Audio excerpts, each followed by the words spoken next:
people answered, "All that the Lord has said, we will heed and do." Today in Mark's Gospel, with his penchant for just the facts, we hear the words of Jesus, "Take it, this is my body," and then, "This is my blood of the covenant." With these simple words from Jesus' lips, we have the reason for the solemnity of the body and blood of the Lord.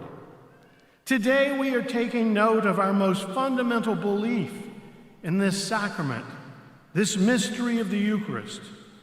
Indeed, we do believe in the Eucharist we receive at Mass and worship in adoration, the real presence of Christ, whole and entire, humanity and divinity, body and soul. We have no mere symbol here. From the earliest days of the Church through the first 1,000 years, the Church held to the real presence as its most fundamental understanding of the Eucharist. It was not until the 12th and 13th centuries that the explanation of transubstantiation was articulated. Transubstantiation, even today, is the favored explanation of the real presence of Christ. That the accidents, the taste, the color, smell, and texture of the bread and wine offered at the Mass remain the same, while the substance, that which stands underneath the appearances, changes from bread and wine to the very body and blood of Christ, really present.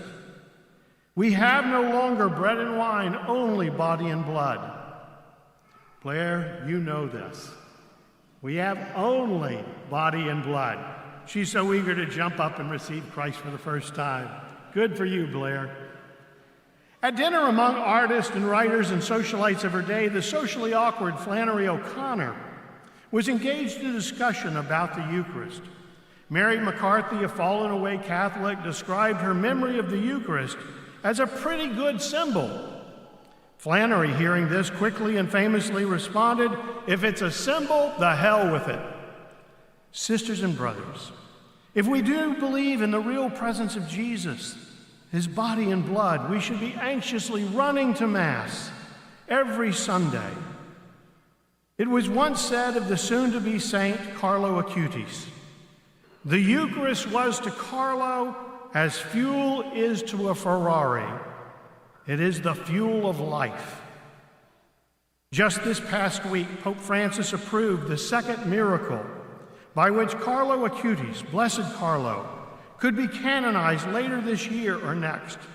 He will become Saint Carlo Acutis, the first saint of the millennials. Already Carlo is acknowledged as the apostle of the Eucharist, God's social media influencer, and the patron saint of the internet.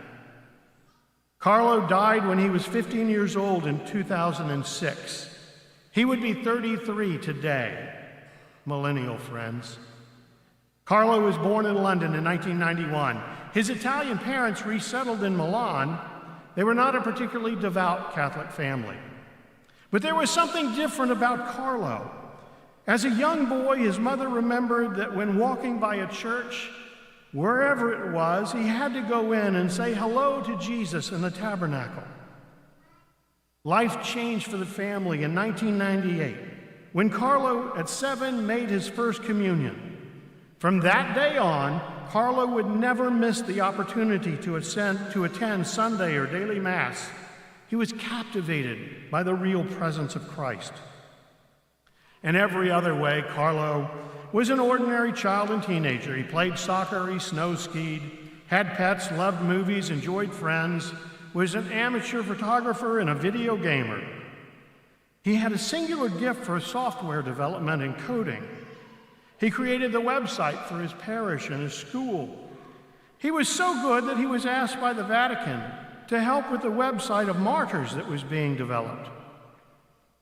Carlo, with his love for the Eucharist, eventually began to discover Eucharistic miracles, things that we might consider odd or stretching credibility today, but not for Carlo. Carlo began to take pictures and record the stories of the Eucharistic miracles, leading his parents on travels around Italy. He was so excited about his discoveries that he created a website with the title, The Eucharistic Miracles of the World.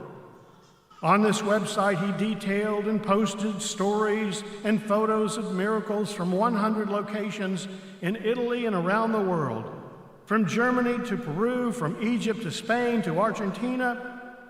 This extraordinary website is still online today, managed by the organization, the Friends of Carlo Acutis. I visited the website yesterday, and I can testify it is extraordinary in scope and detail, as one powerful expression of Carlo's devotion and faith in the real presence of Christ in the Eucharist.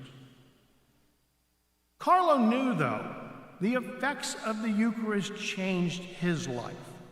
He once said, "All people are born originals, but many die as photocopies." Carlo remained an original. He further stated, if we get in front of the sun, we get suntans. But when we get in front of Jesus in the Eucharist, we become saints. What an invitation. In October 2006, when he was 15, Carlos was diagnosed with leukemia. He received his diagnosis with grace, offering his sickness for the Pope, the Church, and his direct entry into heaven. He called the Eucharist his highway to heaven. Within weeks, Carlo lost his life to cancer.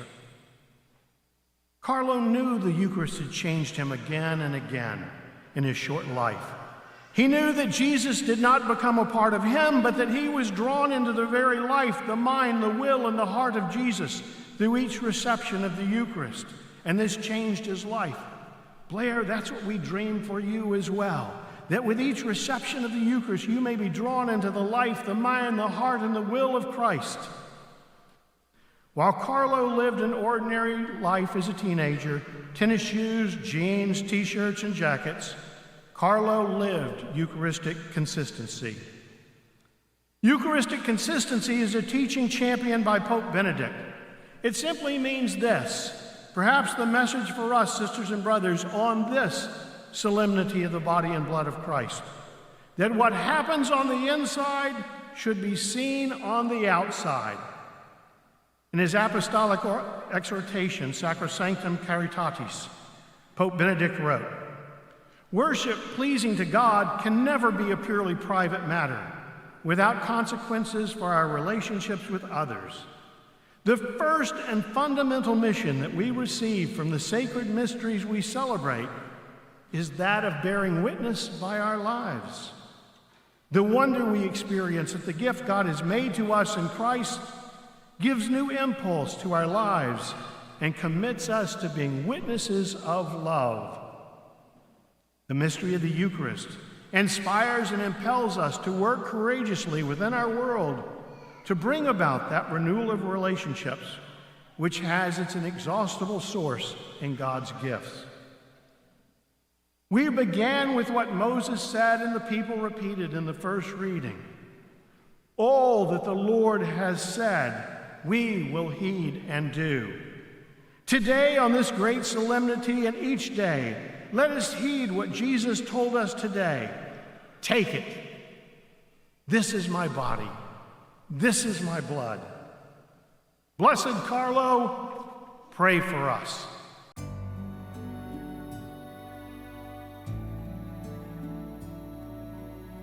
Please like, subscribe, or comment below.